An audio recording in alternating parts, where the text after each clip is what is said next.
আল গুমারি রাহমাতুল্লাহি আলাইহি ওয়া নাফা'না বিউলুমিহি ফিদ দারাইনি আমিন। জগৎ বিখ্যাত একজন মুহাদ্দিস। ওনার সময়কালে ইমামুল মুহাদ্দিসিন বলল চলে।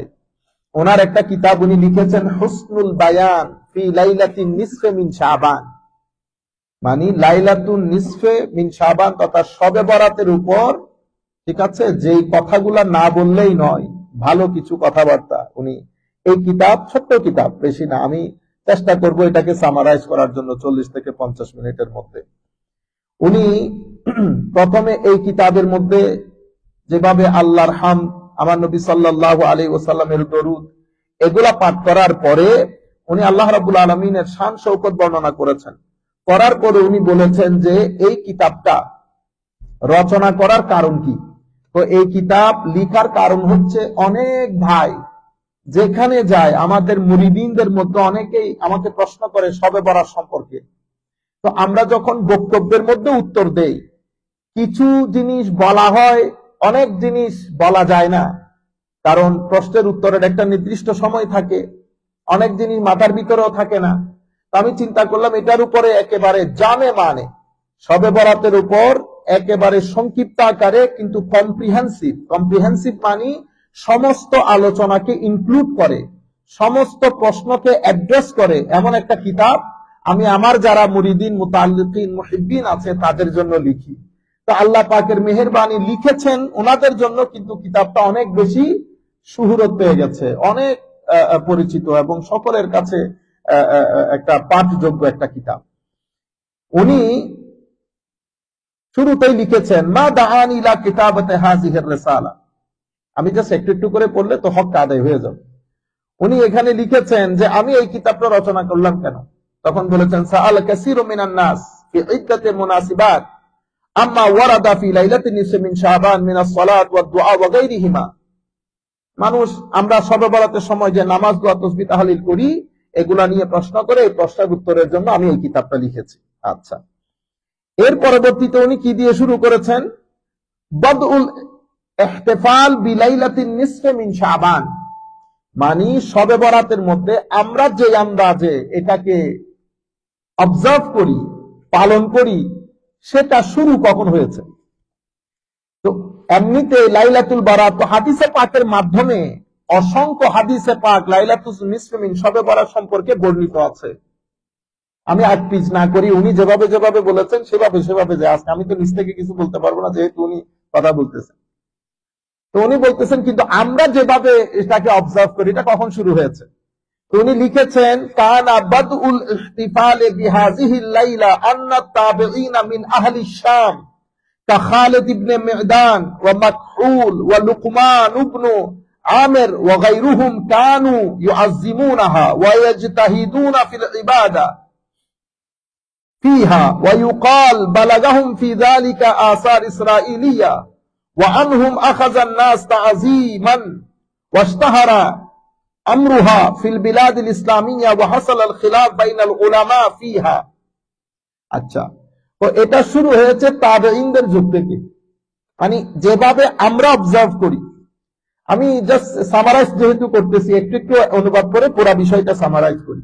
উনি বলতেছেন তাবেঈনদের মধ্যে আমরা যেভাবে অবজার্ভ করি এটা নিয়ে ইখতিলাফ আছে, কিন্তু যেমন হযরত খালিদ বিন মি'দান, মাকহুল, লুকমান ইবনে আমির রাদিয়াল্লাহু তাআলা আনহুম আজমাইন, ওনারা শবে বরাতকে আমরা যেভাবে পালন করি, শাম দেশ তথা সিরিয়ার মধ্যে ওনারা এভাবে পালন করেন। মসজিদের মধ্যে যাওয়া, সবাই বা জামাত হয়ে আল্লাহর দরবারে দোয়া করা, জিকির আজকার করা, যেটাকে আমরা বলি ইহতিফাল, সেলিব্রেশন তথা অবজার্ভ করা সবাই একসাথে, যেভাবে আমরা করি। কিন্তু এটা আবার অন্য অনেক তাবেঈন এটাকে গ্রহণ করেন নাই। গ্রহণ করেন নাই বলতে কি, গ্রহণ করেন নাই বলতে আমি মূল কথাটা আপনাদেরকে বলি। অর্থাৎ শবে বরাত অসংখ্য হাদিস দ্বারা সাবেত, শবে বরাত ইবাদতের রাত, আল্লাহ দোয়া কবুল করেন, এতটুকুন পর্যন্ত সবাই গ্রহণ করেন। কিন্তু কেউ কেউ মনে করেন যে সবাই একসাথে হয়ে মসজিদের মধ্যে ইবাদত করাটা ঠিক না, বুঝতে পেরেছেন। কিন্তু উম্মতে মুসলিমা এই মত গ্রহণ করেন নাই। তাবেঈনদের মধ্য থেকে শুরু হয়েছে, আজকের দিন পর্যন্ত উম্মতে মুসলিমা যেটা গ্রহণ করেছে সেটা হচ্ছে শবে বরাতকে আমরা সবাই মিলে মসজিদে একত্রিত হয়ে নতুন জামা পরে গোসল করে আতর লাগিয়ে এসে আল্লাহর জিকির করা, একসাথে সবাই আল্লাহর দরবারে ক্ষমা চাওয়া, অতঃপর ঘরে ঘরে গিয়ে যার যার মতো করে ইবাদত রিয়াজত করা, এটা উম্মতে মুসলিমার কাজ। এটা শুরু হয়েছে তখন থেকে এখনো পর্যন্ত চলতেছে। কিন্তু তাবেঈনদের মধ্যে কেউ কেউ মনে করেন, বিশেষ করে হিজাজের যারা তাবেঈ ছিল, তো এখানে মনে রাখবেন, একটা হচ্ছে শাম দেশ, শাম মানি এই যে সিরিয়ান লোক, ইয়েমেন থেকে শুরু করে ওই ব্লক, আর আহলে হেজাজ বলা হয় এই সৌদি আরব, মক্কা শরীফ, মদিনা শরীফ, রিয়াদ, এই সমস্ত দেশের, বিশেষ করে মক্কা শরীফ, মদিনা শরীফ। ওখানে কিছু কিছু উলামা তাবেঈনদের যুগে ওনারা এটাকে কি করেন নাই, সাপোর্ট করেন না, মানে সবাই একসাথে হয়ে ইবাদত করা। কিন্তু আবার কেউ কেউ করেছেন, কেউ কেউ বলতে বেশিরভাগ করেছেন, এবং ইবাদত রিয়াজত করা, তাওয়াফ করা, মানুষদেরকে জমজম পান করানো, ওগুলা করতেন। আমি মূল মেসেজ যেটা আপনাদেরকে বলতে চাচ্ছি, যে ইবাদত করা নিয়ে কথা বলে নাই কেউ। কেউ কেউ মনে করেছেন সবাই একসাথে হয়ে যে ইবাদত, সে ইবাদত না করা উচিত, কেউ কেউ। কিন্তু উম্মতে মুসলিমা তখন থেকে শুরু করে আজকের দিন পর্যন্ত কিভাবে ওই জিনিসটা করে আসতেছে। আচ্ছা, তো উনি এভাবে পুরা বিষয়টা উল্লেখ করে শেষ পর্যন্ত উনি গেছেন সিফাতু ইহইয়ায়ে হাযিহিল লাইলা। তো এই রাতটাকে অবজার্ভ কিভাবে করব, তো উনি লিখতেছেন, ইখতালাফা উলামাউ আহলি শাম ফি সিফাতি ইহইয়াইহা, ফামিনহুম মান ক্বালা ইস্তাহিব্বু ইহইয়াউহা ফিল মাসাজিদ জামাআতান, ওয়া হাযা রা'য়ু খালিদ বিন মি'দান ওয়া লুকমান ইবনে আমির ওয়া গায়রুহুমা, ফাইন্নাহুম কানু ইয়ালবিসুনা ফিহা আহসানা সিয়াবিহিম ওয়া ইয়াতাবাখখারুন ওয়া ইয়াক্তাহিলুন ওয়া ইয়াকুমুনা ফিল মাসজিদ লাইলাতাহুম তিলক।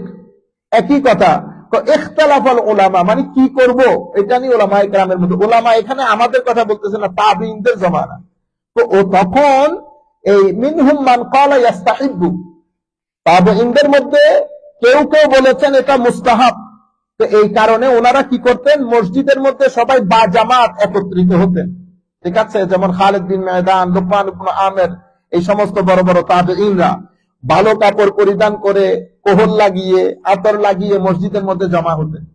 আবার এই জিনিসটাকে কোন কোন তাবেঈ এটাকে গ্রহণ করেন নাই, ওনারা বলেছেন না, ঘরের মধ্যে বসে ইবাদত করেন।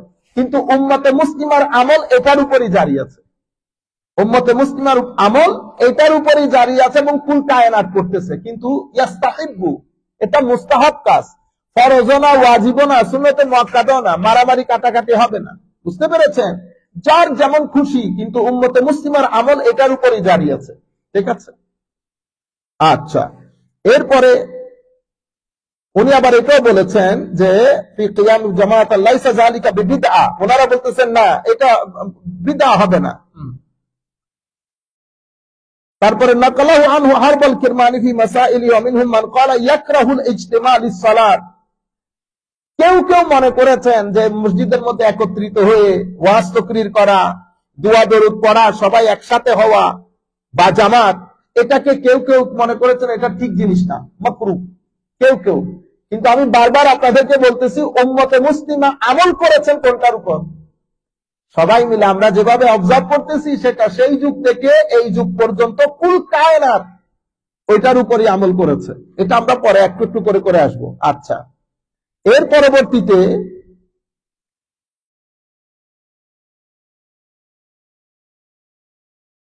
ওয়াকাদ নাকালাল বাইহাকী ফি সুনানিল কুবরা আন ইমাম শাফিঈ। এখন উনি সালফে সালিহিন উম্মতের কথা বলতে গিয়ে বলতেছেন যে উম্মতে মুসলিমার মধ্যে এটাই গ্রহণযোগ্য হয়েছে। যেমন বালাগানা আন্নাহু কানা ইউকাল আন্না দুআ ইউস্তাজাবু ফি খামসি লায়ালিন ফি লাইলাতিল জুমআতি ওয়া লাইলাতিল আদহা ওয়া লাইলাতিল ফিতর ওয়া আউয়াল লাইলাতিন মিন রাজব ওয়া লাইলাতিন নিসফি মিন শাবান।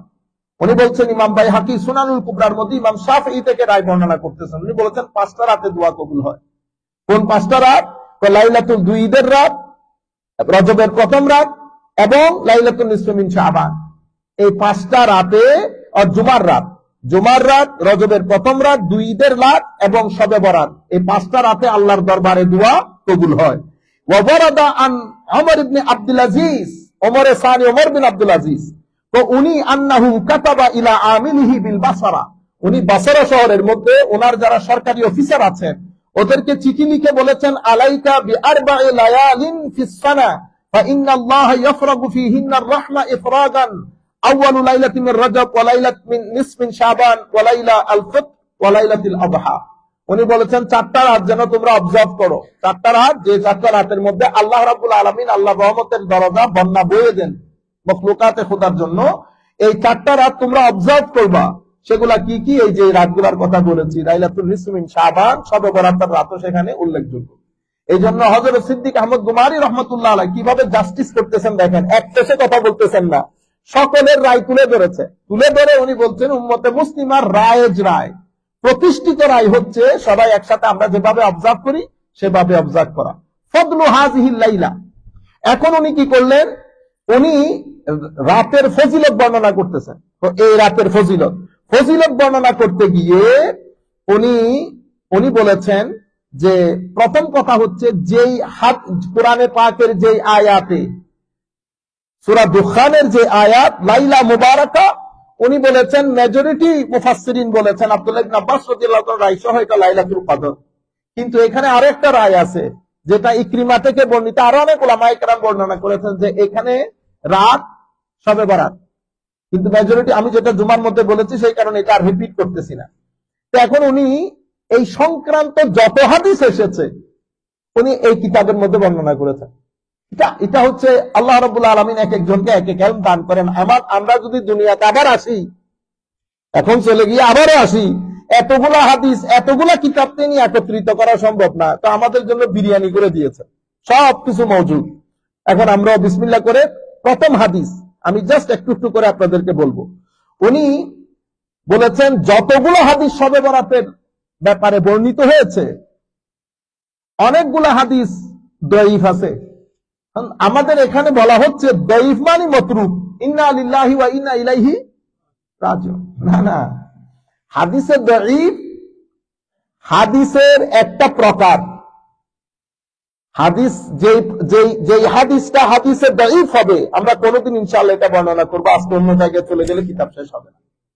হাদিসে দঈফ মানে কিছু শর্ত পূরণ না হওয়ার কারণে উলামায়ে কেরাম বলেন এই হাদিসের সনদ দঈফ, কিন্তু এটা দিয়ে ফজিলত, মুস্তাহাব, ফাজাইলে আমাল এগুলা করতে পারবে। হাদিসে দঈফ মানে রিজেক্টেড না, হাদিসে দঈফ মানে এটা সনদের দিক থেকে ওই স্ট্যাটাস পূর্ণ না, বিবিসি সিএনএন না। আপনারা বুঝতে পেরেছেন? বিবিসি সিএনএন গ্রহণযোগ্য যেভাবে, ঠিক আছে। তো এখানে বিবিসি সিএনএন বাদে তো যেমন আল জাজিরা, আল জাজিরা কি মতরুক না?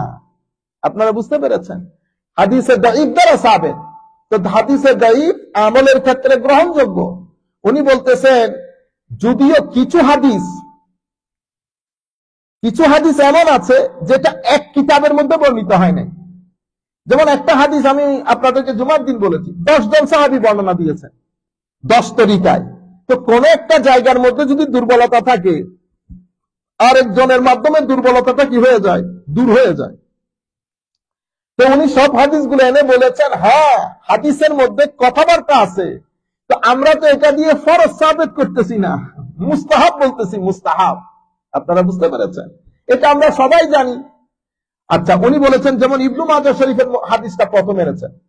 ইমাম ইবনু মাজাহ, যেভাবে আমি জুমার দিন বলেছি, অসংখ্য মুহাদ্দিসিন হাদিসের কিতাবের মধ্যে শুধু হাদিস উল্লেখ করেন নাই, এটার উপরে চ্যাপ্টার বর্ণনা করেছেন। তো এখানে একটা ফিলোসফি, এখানে একটা উসুল আমরা সবাই যারা যেখান থেকে বসে শুনতেছেন বোঝা দরকার। যখন মুহাদ্দিসিন হাদিস বর্ণনা না করে কোন একটা কিছুর উপরে চ্যাপ্টার করেন, ওই চ্যাপ্টারের আন্ডারে হাদিস আনেন, তাইলে বোঝা যাচ্ছে ওই মুহাদ্দিস এটা বিশ্বাস করতেন। নতুবা চ্যাপ্টার বানালেন কেন? উনি তো কোন একটা জায়গার মধ্যে হাদিসটা ঢুকাই দিতে পারতেন, কিন্তু সেটা করেন নাই। তো উনি লিখেছেন বাকায়দা বাবুল কিতাবুল লাইলাতুন নিসফ মিন শাবান, এই অধ্যায় শবে বরাত সংক্রান্ত অধ্যায়। লাইলাতুন নিসফ মিন শাবান মানে শাবানের 15 তারিখের অধ্যায়। তাইলে এভাবে অসংখ্য উলামায়ে কেরাম অধ্যায় কায়েম করেছেন। সেই অধ্যায়ের মধ্যে উনি লিখেছেন ইজা কানা লাইলাত, এটা হযরত আলী ইবনে আবি তালিব থেকে বর্ণিত, ইজা কানা লাইলাতুন নিসফ মিন শাবান ফাকুমু লাইলাহা ওয়া সুমু নাহারাহা ফাইন্নাল্লাহা তাআলা ইয়ানজিলু ফিহা লিগুরুবিশ শামসি ইলা সামাঈদ দুনিয়া ফায়াকুলু আলা মিন মুস্তাগফিরিন ফাআগফির আলাহ, আলা মিন মুস্তারজিকিন ফাআরযুকা, আলা মিন মুবতালান ফাওয়াফিয়া আলা কাযা হাত্তা ইয়াতলা আল ফাজর। তো শবে বরাতের দিন যখন শবে বরাত আসবে, যাকানা লাইলাতুন নিসফি মিন শাবান ফাকুমু লাইলাহা, তোমরা শবে বরাতের রাতে ইবাদত রিয়াজত করে এটা অতিবাহিত করো। Observe it, okay, stay away, do ইবাদা as much as you can, ওয়াসুমু নাহারাহা, তারপরের দিন রোজা রাখো, তারপরের দিন রোজা রাখো। কেন? তো শবে বরাতের রাত আল্লাহ রাব্বুল আলামিন অ্যাকর্ডিং টু হিজ স্ট্যাটাস, আল্লাহ কোন শরীরের মধ্যে, আল্লাহ উপরে আসেন না, নিচে যান না, কারণ আল্লাহর জন্য না কোনো উপর না কোনো নিচে। কিন্তু কথা যেহেতু আমাদের সাথে বলতেছে, আমরা উপর নিচ ছাড়া বুঝি না, সেই কারণে বলছে আল্লাহ আল্লাহর শান অনুযায়ী তার রহমত নিয়ে বান্দার নিকটে চলে আসে। কখন থেকে? এমনিতে প্রত্যেক রাতে আসে অর্ধরাত্রির পরে, কিন্তু শবে বরাতে সূর্যাস্তের পরপর চলে আসে। এবং আমার আল্লাহ আওয়াজ দিতে থাকেন, আছে কেউ আমার কাছে রিজিক চাওয়ার? তোমাদের মধ্যে কেউ আছে আমার কাছে ক্ষমা চাওয়ার? আমি ক্ষমা করে দেব। কারো রিজিক দরকার, আমি রিজিক দেব। কারো কোনো বলা মুসিবত চলতেছে, সে এখান থেকে মুক্তি পাইতে চাচ্ছে, দরকার হলে চা আমি করে দেব। আলা কাজা, এভাবে আল্লাহ অনেক কথা বলতে থাকেন। এবং এভাবে একেবারে ফজর পর্যন্ত, সুবে সাদিক পর্যন্ত আল্লাহ রাব্বুল আলামিনের এই ঘোষণা চলতে থাকে, এই ঘোষণা চলতে থাকে। তো আমি, এক ভদ্রলোক আমাকে বলেছেন, এটা আমি বলে দেই, পাকিস্তানের একজন ভদ্রলোক আলেম, উনি দুনিয়া থেকে চলে গেছেন। আপনি ফরমায়া कि हुकुम शबे बारात का रोजा, शबे बारात रात को तो रोजा नहीं होता, रात को रोजा नहीं होता, रोजा तो दिन को होता है। तो अल्लाह का बंदा, थोड़ा सा होश होनी चाहिए। दुनिया से फौत हो गया, हम दुआ करते हैं अल्लाह के दरबार में अल्लाह माफ फरमाए। और शबे बारात का रोजा वो रात की रोजा नहीं होता। इस तरह क्रिटिसाइज नहीं करते। तो चले, चूंकि फौत हो गया, जिन भाइयों ने मुझे रिक्वेस्ट किया, मैं इनसे यानी माफी का खासगार, चूंकि बंदा फौत हो गया, आप किसको मैं हम बोले, लेकिन इस तरह की बात नहीं होता, ये क्रिटिसाइज नहीं है। हम शबे बारात का रोजा, यह एक इस्तिलाह है, शबे बारात का रोजा यह एक इस्तिलाह है, ठीक है। हम पाकिस्तान जा रहे हैं, इसका माना क्या है? हम पाकिस्तान के सर पर उठ गया? नहीं, हम पाकिस्तान की कोई ना कहीं जा रहे हैं इलाके, कराची हो सकता है, लाहौर हो सकता है, तो हम क्या कहते हैं? पाकिस्तान जा रही है। किस तरह की क्रिटिसाइज है? कहते हैं शबे बारात में तो रोजा नहीं होता, क्योंकि शबे बारात रात को होता है, रात को रोजा नहीं होता। ओ यार, इस्तिलाह समझनी चाहिए। अल्लाह रब्बुल आलमीन हमें हिफ्ज़ अमान के साथ रखे। चले, उन्हीं যেহেতু দুনিয়া থেকে চলে গেছেন, আমরা আরেকটা না বলি।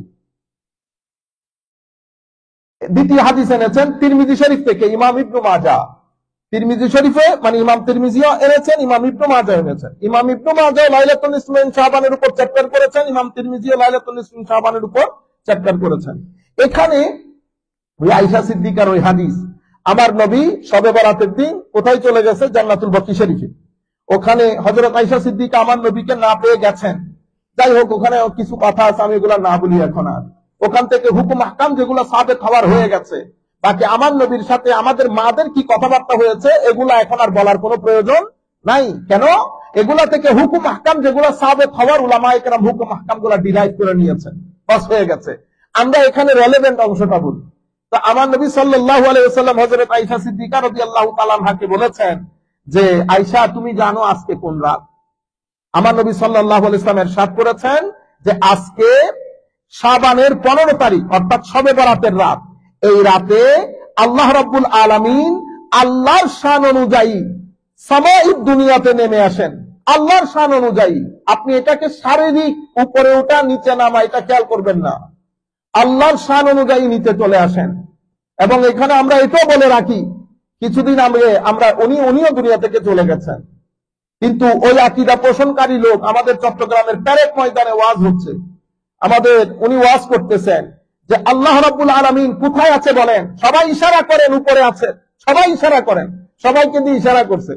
আমি সম্মানিত আলেম, আপনারা যারা এবং ফলো করেন তাদেরকে বলছি, এই ব্যাপারে উম্মতে মুসলিমার দুইটা আকীদা। একটা হচ্ছে কুল কায়নাতের মুসলমানদের আকীদা, যেটাকে আমরা আকীদায়ে আহলে সুন্নাত বলি, আর একটা হচ্ছে সালাফি আকীদা, যেটার মূল নায়ক হচ্ছেন শেখ ইবনে তাইমিয়া। শেখ ইবনে তাইমিয়া শরীরবাদী আকীদায় বিশ্বাসী, মানে আমি যেমন সুফায় বসেছি, উনি বিশ্বাস করেন আল্লাহ এভাবে বসেন।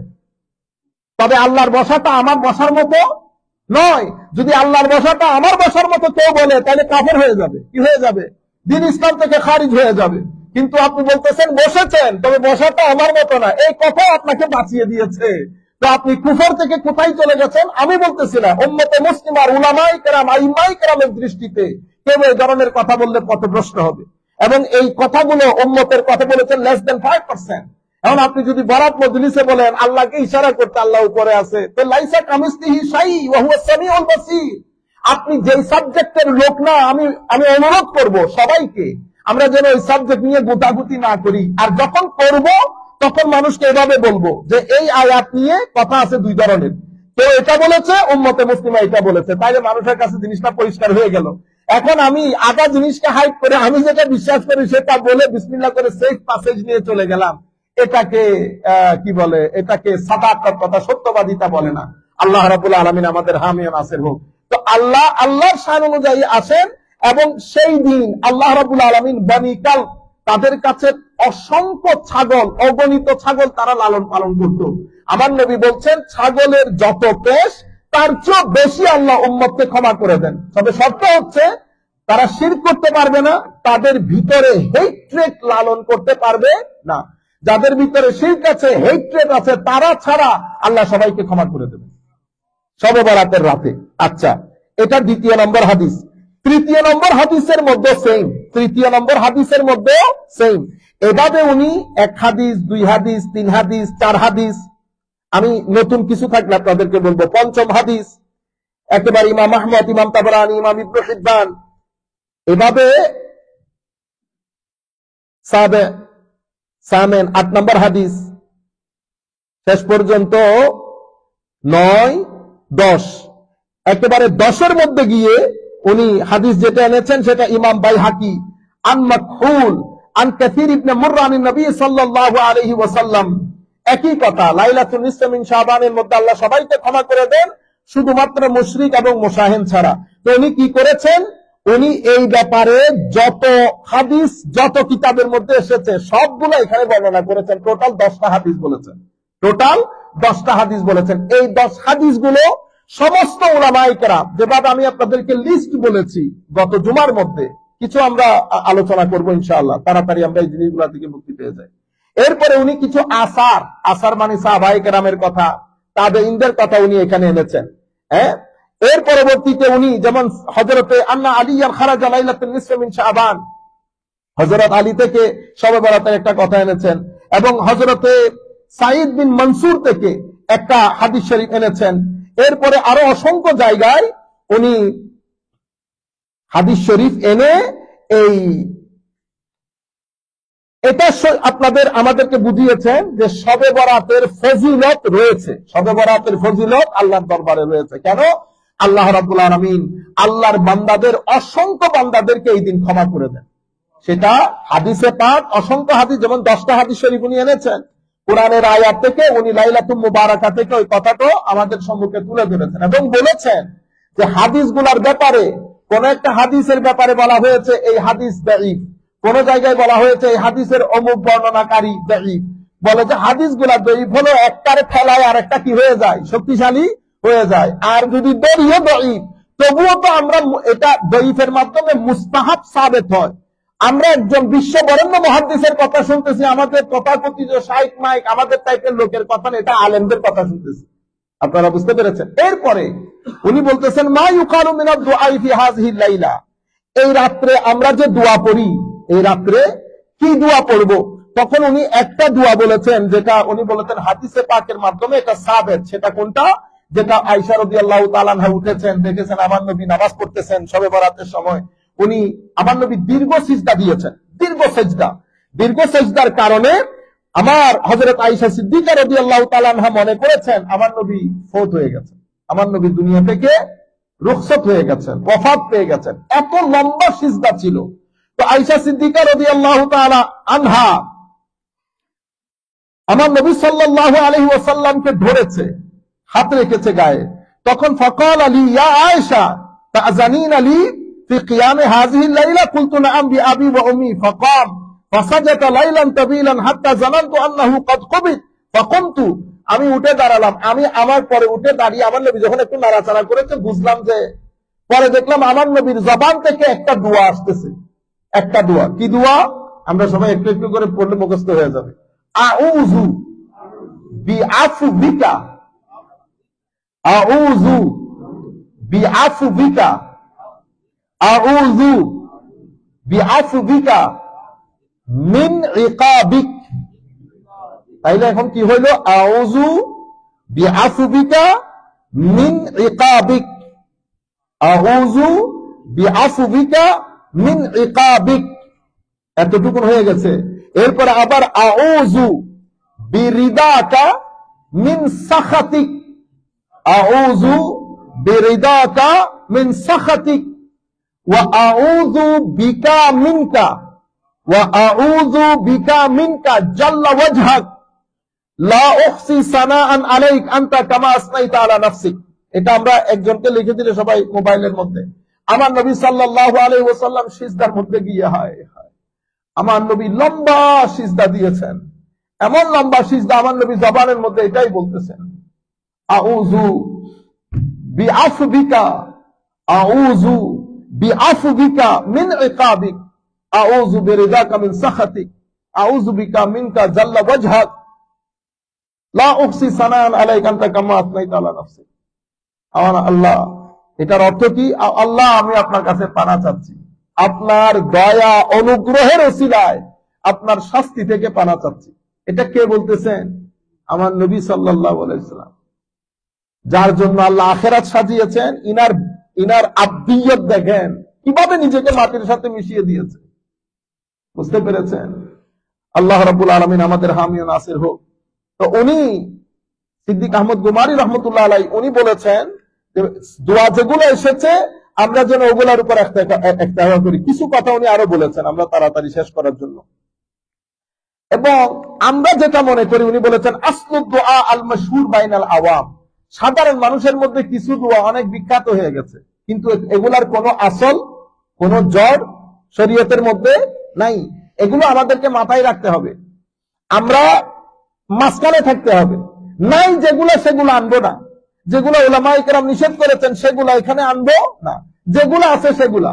যেমন উনি যে জিনিসটা বারবার বলতে চেয়েছেন, আমাদের দেশের শবে বরাত, ঠিক আছে, ছেলেরা আসে মসজিদের মধ্যে, আমরা মসজিদ সাজাইলাম, আপনারা 12 রাকাত নামাজ পড়া শুরু করি সবাই, ঠিক আছে। এরপরে ছেলেরা দলে দলে বিভিন্ন দোকানে আড্ডা মেরে রাতের 2:30-3টার সময় আসে না। এটা না, এটা তো মতরুক, এগুলা তো একেবারে বর্জনীয়। এগুলার মাধ্যমে শবে বরাত বদনাম হয়, শবে বরাত বদনাম হয়। উনি এগুলা নিষেধ করেছেন। তো কেন?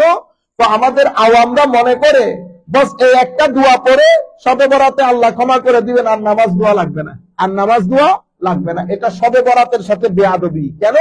আমার আল্লাহ রাব্বুল আলামিন আমাদেরকে একটা সুযোগ দিয়েছেন, আমরা আদবের সাথে সেই সুযোগটা গ্রহণ করব। এখন আমরা যদি ওইটাকে মাজাক বানিয়ে ফেলি, আমরা যদি এটাকে কি বলে খেলনা বানিয়ে ফেলি, উই স্টার্ট মিসইউজিং ইট, তো এটা আল্লাহর শানের খেলাফ হবে, আমাদের শবে বরাতের শানেও বেয়াদবি হবে। এটা থেকে উনি নিষেধ করেছেন যে আওয়ামকেও বুঝতে হবে, ওই দোয়া পড়ে ফেললেন বস এটা দিয়ে গুনাহ মাফ হয়ে গেছে, তারপরের দিন থেকে আর নামাজ পড়তে হবে না। না, এটা গ্রহণযোগ্য না, এগুলা বর্জনীয়, এগুলা বর্জনীয়। এর পরবর্তীতে উনি লিখেছেন আল হাযিহিল লাইলা, মানে এই রাত্রে আমাদের যেই তাকদীর সেটা কি এই রাত্রে ডিসিশনে আসে? তো উনি এটার উপর হাদিস এনেছেন। হাদিস, 1 নাম্বার হাদিস, 2 নাম্বার হাদিস, 3 নাম্বার হাদিস, 4, 5 অসংখ্য হাদিস এনেছেন। এই হাদিসের মধ্যে 2 ধরনের বর্ণনা পাওয়া যায়। যে একটা হচ্ছে আল্লাহ লাইলাতুল কদরের দিন করেন এই পুরো ডিসিশনটা, আরো অনেক রিওয়ায়াতের মধ্যে এসেছে এটা শবে বরাতের মধ্যে হয়। তো উনি বলতেছেন তাহলে এই দুই রিওয়ায়াতগুলোর মধ্যে এখানে প্রায় উনি 8টা হাদিস এনেছেন। এনে উনি বলতেছেন এখন দুইটার মধ্যে আমরা সামঞ্জস্য বিধান কিভাবে করব।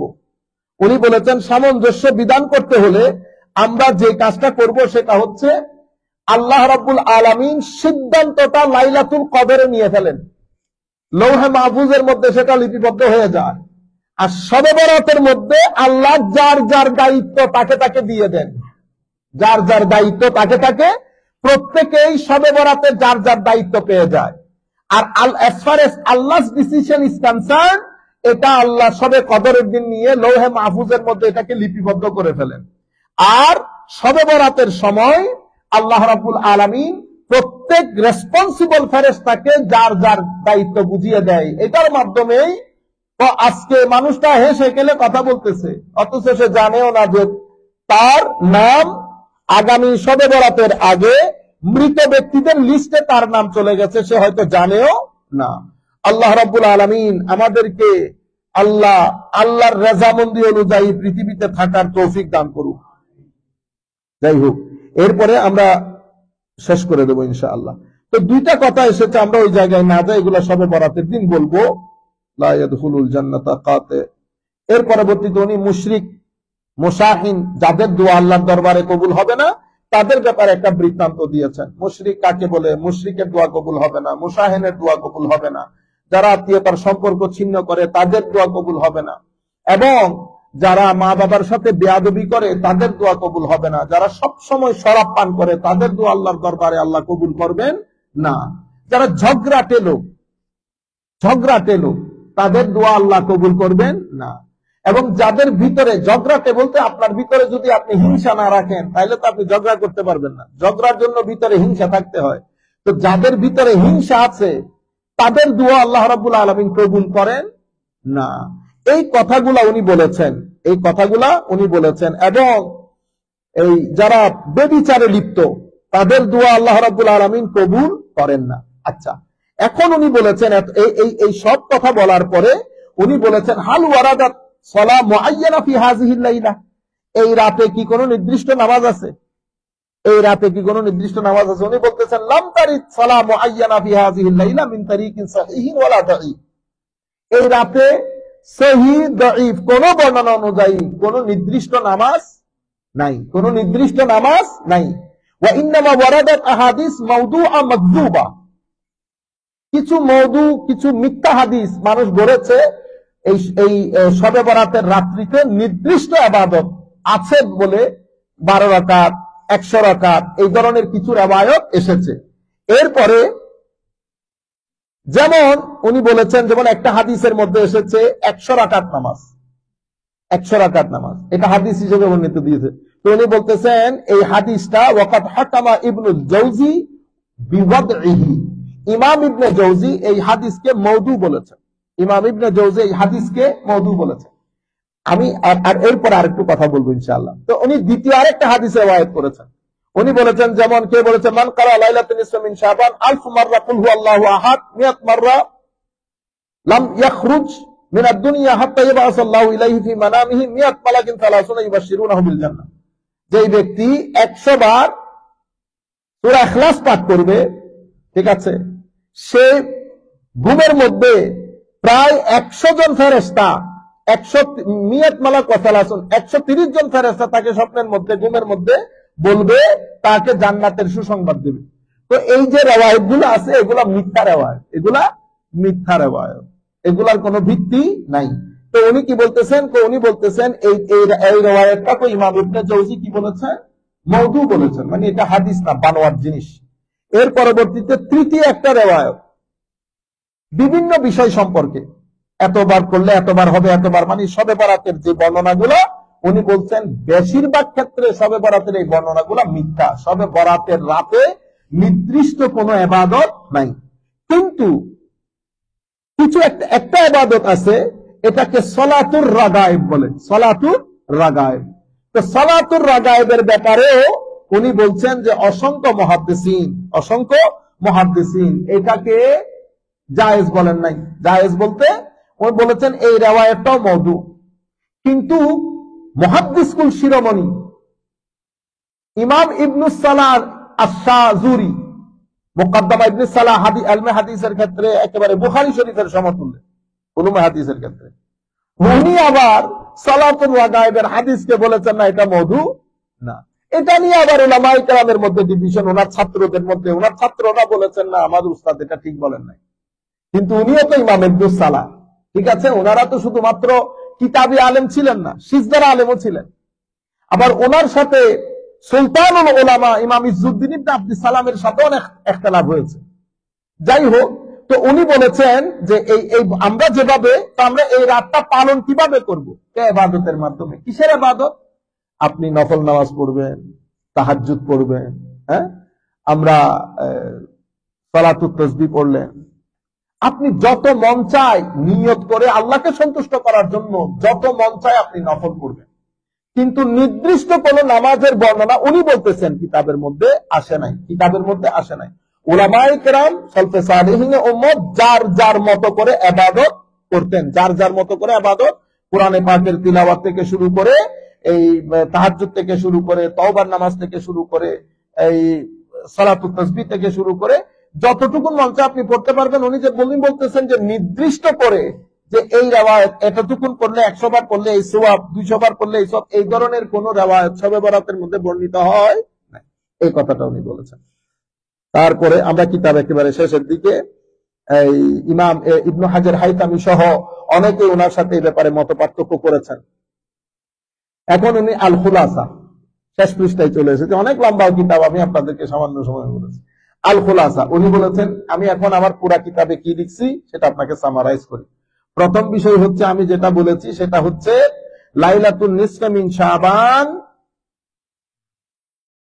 শবে বরাতের ফজিলত অসংখ্য হাদিস দ্বারা বর্ণিত, এস্টাবলিশ বিষয়। এটাকে অস্বীকার করা গলত, ভুল। ওলামায়ে কেরামের শব্দ চয়ন দেখছেন, গলত। সুবহানাল্লাহ, আমাদের মতো গরম না। আচ্ছা, দ্বিতীয়, তো এটাকে বিভিন্ন ধরনের ইবাদত রিয়াজতের মাধ্যমে এই রাত অতিবাহিত করা মুস্তাহাব। ঠিক আছে, যেভাবে হাদিসে পাকের মধ্যে এসেছে এই রাতে বিভিন্ন ইবাদত রিয়াজতের মাধ্যমে রাত অতিবাহিত করা মুস্তাহাব। আওয়ামুন নাসের ভিতরে, সাধারণ মানুষের ভিতরে এই রাতকে উদযাপন করার যে গলত তরিকা আছে এগুলা পরিত্যাজ্য। গলত তরিকা মানে একসাথে বসবে, নির্দিষ্ট দোয়া পড়ে মনে করবে যে গুনাহ মাফ হয়ে গেছে, এরপরে ইদার উদার হাঁটাহাঁটি করে রাতকে আনন্দ উল্লাসের মাধ্যমে রাত সেলিব্রেট করা, এটা পরিত্যাজ্য। চতুর্থ, উনি বলেছেন এই রাতকে ঘিরে 100 রাকাত 150 রাকাত এই ধরনের যে রাকাত ভিত্তিক রেওয়ায়াত গুলো আছে এই রেওয়ায়াত গুলো শুদ্ধ না। এই হচ্ছে শেখ সিদ্দিক আহমদ আল গুমারি রহমতুল্লাহি আলাইহির হুসনুল বায়ান ফি লাইলাতিন নিসফে মিন শাবানের সংক্ষিপ্ত আলোচনা। আমরা এখন শুধুমাত্র সামান্য সময়ে 2টা মিনিট আপনারা আমাকে দিবেন, আমি সামান্য সময়ে আপনাদেরকে শুধু বলবো, উলামায়ে কেরাম আমাদের একটা বড় লেখা আছে শবে বরাত সম্পর্কে, একেবারে বিস্তারিত ভাবে আমরা সবকিছু তুলে ধরেছি। শুধুমাত্র এখন আমরা এই শবে বরাত নিয়ে সলফে সালেহিনের অভিমত, আমরা ইমাম তিরমিজি হাদিস শরীফগুলো আপনারা শুনেছেন, জেনেছেন। এবার আমরা এটা নিয়ে উলামায়ে কেরাম পরবর্তী যুগের, পূর্ববর্তী যুগের অনেক বড় বড় ইমাম শবে বরাতের উপর কিতাব লিখেছেন। যেমন আমরা এই যে হাফিজ ইবনে আসাকির আদ-দামাশকি, উনি লাইলাতুল নিসফে মিন শাবানের উপর কিতাব লিখেছেন। এভাবে সিদ্দিক আহমদ গুমারি, তারপরে মুসলিম উলামায়ে কেরামের অনেকেই এটার উপর কিতাব লিখেছেন। আমি শুধুমাত্র আপনাদেরকে একটা গুরুত্বপূর্ণ বিষয় বলা দরকার, বাকি কথাগুলো ইনশাআল্লাহ শবে বরাতের আলোচনার মধ্যে বলবো। শবে বরাতের দিন একটা গুরুত্বপূর্ণ বিষয় মিস হয়ে যাচ্ছে। হ্যাঁ, পাইছি, আলহামদুলিল্লাহি রাব্বিল আলামিন। এখন এই আমাদের যে আইমায়ে কেরাম, যেমন ইমাম শাফিঈ রহমতুল্লাহি আলাইহি, ওনার অভিমত আমি বর্ণনা করেছি। উনি বলেছেন 5টা রাতে দোয়া কবুল হয়, তার মধ্যে শবে বরাত একটা। হুজুর শেখ আব্দুল কাদের জিলানী রাদিয়াল্লাহু তাআলা আনহু, ওনার একটা কিতাব আছে গুনিয়াতুত তালিবিন, ওখানে উনি শবে বরাতের ফজিলত বর্ণনা করেছেন। শেখ আব্দুল কাদের জিলানী রাদিয়াল্লাহু তাআলা আনহু ওলিকুল সম্রাট ছিলেন, এটা আপন জায়গায়। আলেম কেমন ছিলেন? ওনার যুগে ওনার চেয়ে বড় আলেম ছিল না। ওনার মজলিসের মধ্যে 70 হাজার উলামায়ে কেরাম বসতেন। জগৎ বিখ্যাত ইমাম ইবনে জৌজি পর্যন্ত মজলিসের মধ্যে বসে থাকতেন, সেই পরিমাণ, সেই ধরনের আলেম। উনিও ওনার কিতাব বুনিয়াতুত তালিবিনের মধ্যে শবে বরাতের আলোচনা করেছেন। ইমাম ফাকিহি, উনি ইন্তেকাল করেছেন 272 হিজরিতে। উনি ওনার আখবারে মক্কার মধ্যে বিস্তারিত বলেছেন মক্কাবাসী শবে বরাত কিভাবে পালন করতেন। উনি বলেছেন মক্কাবাসী নারী পুরুষ সেকাল থেকে আজকের দিন পর্যন্ত, মানে উনি 272 হিজরি পর্যন্ত শবে বরাতের রাতে মসজিদে হারামের মধ্যে এসে নামাজ আদায় করতেন, তোয়াফ করতেন, রাত জেগে কোরআন শরীফ খতম করতেন। ইমাম ফাকিহি উনি আখবারে মাক্কা এই কিতাবের মধ্যে এটা বলানো দিয়েছেন। ইমাম মোল্লা খুসরু হানাফি রহমতুল্লাহ আলাই, উনি ইন্তেকাল করেছেন 885 হিজরিতে। ইমাম মোল্লা খুসরু হানাফি মাযহাবের জগৎ বরেণ্য আলেম। সেই যুগ থেকে এই যুগ পর্যন্ত হানাফি মাযহাবের মধ্যে যত বড় বড় আলেম এসেছেন, উনি হচ্ছেন সেই আলেমদের মধ্যে আমায়েদে মাযহাবে হানাফি, যাকে সুতুন বলা হয়, স্তম্ভ বলা হয় মাযহাবে হানাফি। উনি বলেছেন রমজানের শেষ 10 রাত, 2 ঈদের রাত, জিলহজ মাসের প্রথম 10 রাত, শাবানের 15 তারিখ তথা শবে বরাতের রাত ইবাদত করা মুস্তাহাব।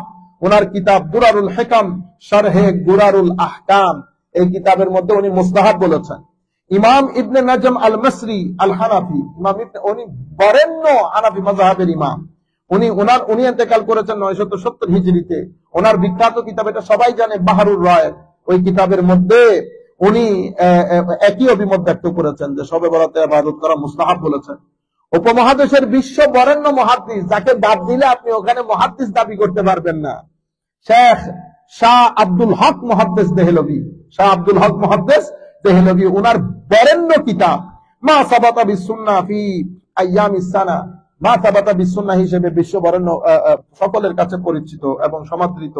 প্রায় আমার মনে হয় প্রায় উলামায়ে কেরামের লাইব্রেরির মধ্যে এই কিতাবটা আছে। ওই কিতাবের মধ্যে উনি শবে বরাতের উপর একটা অধ্যায় করেছেন, রাতের ফজিলত বর্ণনা করেছেন এবং ওই রাতে ইবাদতের কথা বলেছেন। ইমাম জুহাইলি কিছুদিন আগে ইন্তেকাল করেছেন। বর্তমান যুগে এই বিংশ শতাব্দীতে উনি হানাফি মাযহাবের উপর যে কাজ করেছেন, সেটা গত 100-150 বছরে এটার কোনো নজির পাওয়া যায় না। উনি এই হানাফি মাযহাবের উপর একটা বরেণ্য কিতাব লিখেছেন, ইমাম অনবদ্য সৃষ্টি ফিকার কিতাবে উনি আল ফিকহুল ইসলামী ওয়া আদিল্লাতুহু, আল ফিকহুল ইসলামী ওয়া আদিল্লাতুহু, এটা প্রায় 22 থেকে 25 খণ্ডের কিতাব। অতি অল্প বয়সে দুনিয়া থেকে চলে গেছেন, দিমাশকের লোক, সিরিয়ার লোক, অতি অল্প বয়সে দুনিয়া থেকে চলে গেছেন। 22 খণ্ডের কিতাব, আপনি চিন্তা করে দেখেন মানে কেমনে কেমনে এগুলো সম্ভব হয়েছে। ওই কিতাবের মধ্যে ইমাম জুহাইরি বলেছেন যে 2 ঈদের রাত, লাইলাতুল কদর, রমজানের শেষ রাত এবং শবে বরাতের রাতে ইবাদত জেগে ইবাদত করা মুস্তাহাব। এই বিষয়ে অনেক সহিহ হাদিস রয়েছে। ভোর পর্যন্ত অধিক হারে ইস্তেগফার করা উত্তম বলেছেন। পূর্ববর্তী পরবর্তী, যাতে এটা একটা ডকুমেন্টারি হয়ে যায় সবার জন্য। আচ্ছা, সলফে সালেহিনে উম্মত, হায় হায়, এবং শেখ ইবনে তাইমিয়া বলেছেন, আমরা প্রত্যেকেই তো শেখ ইবনে তাইমিয়ার কথাই বলি, আমরা যারা জানি না, উনি আল ফতোয়া, ওনার ফতোয়ার মধ্যে বলেছেন শাবানের 14 তারিখের রাতের ফজিলত সম্পর্কে অনেক হাদিস এবং আসার রয়েছে। সলফে সালেহিনে উম্মতের মধ্যে কেউ কেউ এই রাত জেগে নফল নামাজ আদায় করতেন, উনি ওনার ফতোয়ার কিতাবের মধ্যে বলেছেন। এবং ওনার একটা কিতাব আছে ইক্তিদাউ সিরাতুল মুস্তাকিম, এই কিতাবের মধ্যে উনি বলেছেন শবে বরাতের ফজিলত সম্পর্কে অসংখ্য হাদিসে মরফু, আসার তথা সাহাবা এবং তাবেঈনদের অভিমত বর্ণিত হয়েছে, যেগুলো প্রমাণ করে এটা একটা ফজিলতপূর্ণ রাত। সলফে সালেহিনের কেউ কেউ এই রাতে ইবাদত বন্দেগী করতেন। পবিত্র মদিনা নগর সহ অনেক জায়গায় পূর্ববর্তী পরবর্তী অনেক উলামা এটাকে যদিও স্বীকার করেছেন, কিন্তু এই সংক্রান্ত বর্ণিত হাদিসের সমালোচনা করেছেন। তবে একটা হাদিসের সমালোচনা কেউ করতে পারে না, যেটা সম্পর্কে আমার নবী বলেছেন যে ওই দিন বনি কলবের ছাগলের কেশের মতো করে আল্লাহ মানুষকে ক্ষমা করে দেন। এটা ইবনে তাইমিয়া মানে অস্বীকার করতে করতে স্বীকার না করে পারেন নাই। ইবনে তাইমিয়ার একটা স্টাইল আছে, ইবনে তাইমিয়ার একটা স্টাইল আছে, এটা হলো ইবনে তাইমিয়ার স্টাইল। প্রথমে হা হা করে সবকিছু বলবে, পরে কি লিখে দেয় জানেন? আমরা জানি কোন কোন উলামা অস্বীকার করেছে, বাদার উলামা, উনি বাদার জায়গার মধ্যে কি লিখে দেয় জানেন? কাসীর, অনেক উলামা অস্বীকার করেছে। অনেক উলামা অস্বীকার করলে উম্মতে মুসলিমা কখন এটাকে গ্রহণ করতেন না। এটা হলো টেকনিক। বাদুনের জায়গায়, সাম স্কলার্স এর জায়গায় আপনি লিখে দিয়েছেন মেনি স্কলার্স। এটা হলো স্টাইল অফ ইবনে তাইমিয়া। এটা যারা ইবনে তাইমিয়াকে বুঝে পড়ে তারা খুব ভালো করে যায়। আমি শুধু আপনাদেরকে বলতে চাচ্ছি, ইক্তিদাউ সিরাতুল মুস্তাকিম কিতাবের মধ্যে উনি বলতে বাধ্য হয়েছে যে শবে বরাত সম্পর্কে অসংখ্য হাদিস এবং সাহাবায়ে কেরাম তাবেঈনদের মতামত এসেছে।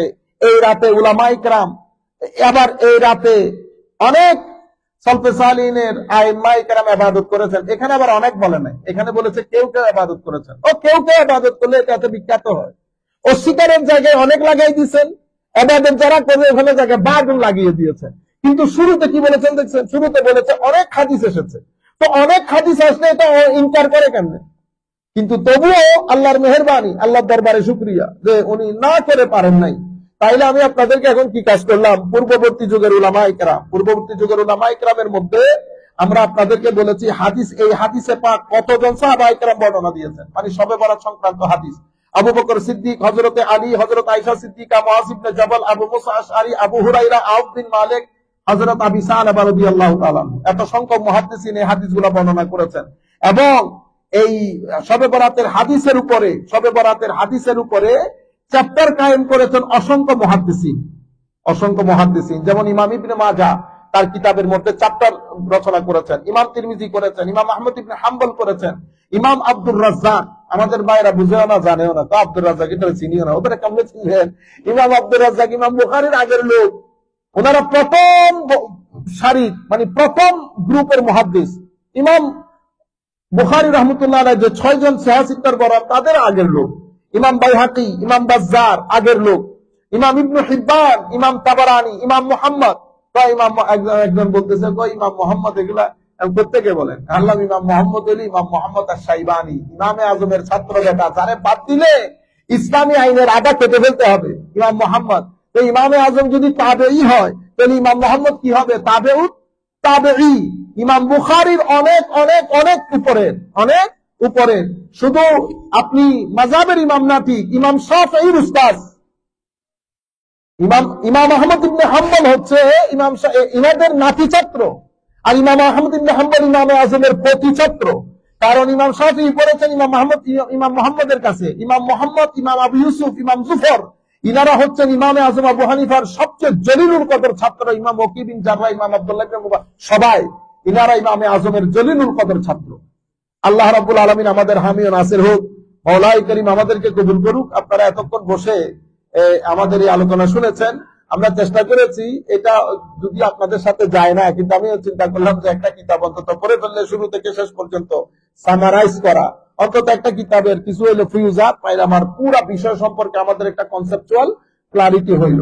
আমি যেটা আপনাদের দূর দূরান্ত থেকে যতগুলা মানুষ শুনতেছেন, অসংখ্য মানুষ শুনবেন, আমি আপনাদেরকে বলবো কালচারালি যে কাজগুলো আপনারা করেন সেটা বাদ দিবেন না।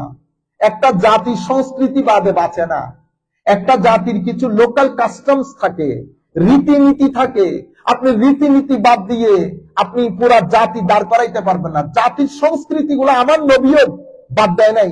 আমার নবী দুনিয়াতে আসার পরে যখন তাবলীগের কাজ শুরু হয়েছে, আমার নবী তাবলীগের পরে যখন ফরমেশন অফ ইসলামিক ল, ইসলামী আইনকে ফরমেশন করতেছেন, তা আমার নবী কি করেছেন? আরবের রীতিনীতি সবকিছুকে তুলে সমুদ্রে নিক্ষেপ করেন নাই। আমার নবী সবকিছুকে টেবিলে রেখেছেন। যেটা ইসলাম কোরআন হাদিসের সাথে কন্ট্রাডিক্টরি হয়েছে ওইটা বাদ দিয়েছেন, যেটা গ্রহণযোগ্য এটাকে গ্রহণ করেছেন। যেমন বিবাহের ক্ষেত্রে আরবদের মধ্যে অনেক ধরনের বিবাহের নীতি প্রচলিত ছিল, আমার নবী সবকিছু তুলে সমুদ্রে নিক্ষেপ করেন নাই। যেটা কোরআন হাদিসের সাথে কন্ট্রাডিক্টরি হয়েছে বাদ দিয়েছে। তাদের ওখানে বিজনেস ট্রানজাকশনের ক্ষেত্রে, বেচা কেনার ক্ষেত্রে অনেক ধরনের রীতিনীতি প্রচলিত ছিল, আমার নবী সবকিছুকে তুলে সমুদ্রে নিক্ষেপ করেন নাই। আমার নবী রেখেছেন, কোরআন হাদিসের সাথে অ্যানালাইসিস করে দেখেছেন কোনটা কন্ট্রাডিক্টরি, যেটা কন্ট্রাডিক্টরি সেটাকে বাদ দিয়েছেন, যেটা রাখার সেটাকে রেখেছেন। আপনি কোন জাতির, প্রত্যেক জাতির নিজস্ব কিছু স্বকীয়তা থাকে, স্বতন্ত্রতা থাকে, তার কালচার থাকে, ট্রেডিশন থাকে, রীতিনীতি থাকে। আপনি কোন জাতিকে মেরে ফেলতে হলে তার রীতিনীতি মেরে ফেললে জাতি এমনিতে মরে যাবে। আপনারা বুঝতে পেরেছেন? সুতরাং এটা আমাদের part of our culture. This is rich culture. এটা আমাদের, স্পেশালি আমরা যারা মুসলমান, বাংলাদেশ, ইন্ডিয়া, পাকিস্তান, আমরা অসম্ভব এই মেহমান নওয়াজি করি, আমরা মেহমানদারি করি মানুষের। আমাদের মতো মেহমানদারি পৃথিবীর কেউ করতে পারে না। আপনি গ্রাম অঞ্চলে চলে যান, এই যে আমরা মাহফিলের মধ্যে যাই, আপনি 20, 30 তরকারি দিয়ে আমাদেরকে মানুষ খাওয়ায়। আপনি গ্রাম অঞ্চলে চলে যান, মানুষ ছাগল জবাই করে দেয়। এটা হচ্ছে আমাদের, এটা part of hour history, part of our culture. আমরা এই বড়দিনগুলো যখন অবজার্ভ করি, আমরা চেষ্টা করি আমাদের আত্মীয় স্বজন সবার সাথে আমাদের খাওয়া দাওয়া গুলো শেয়ার করতে। আমরা হালুয়া রুটি পাঠাই। এখন আপনারা বন্দুক ধরছেন হালুয়া রুটির উপর, ঠিক আছে? যে হুজুর হালুয়া রুটির উপর বন্দুক ধরেছে, উনি কিন্তু আবার রমজান আসতে ধুমাইয়া সোনা বুটার পেঁয়াজু খায়। তো উনি আবার নিজেকে জিজ্ঞেস করে না, ওটা হালুয়া রুটি যদি না জায়েজ হয় তো সোনা বুট পেঁয়াজু কি কারণে জায়েজ হয়ে গেল? আপনি যে এই যে বেগুনি, পেঁয়াজু, এই কত জাতের জিনিস, এই বন একটার ভিতরে জিনিস ঢুকাইতে এটার নাম দিচ্ছেন বার্গার, না জায়েজ বলছেন। ও এটা জায়েজ না জায়েজের বিষয় না, এটা আমাদের কালচার। পৃথিবীর কেউ চনাবুট পেঁয়াজু দিয়ে নাস্তা করে না, ইফতার করে না, আমরা করি। বুঝতে পেরেছেন? তো এগুলা কি আপনি নাজায়েজ বলবেন? না, নাজায়েজের বিষয় না। আপনি যে আমি এক আলেমকে আমি চিনি, তো এগুলা কি?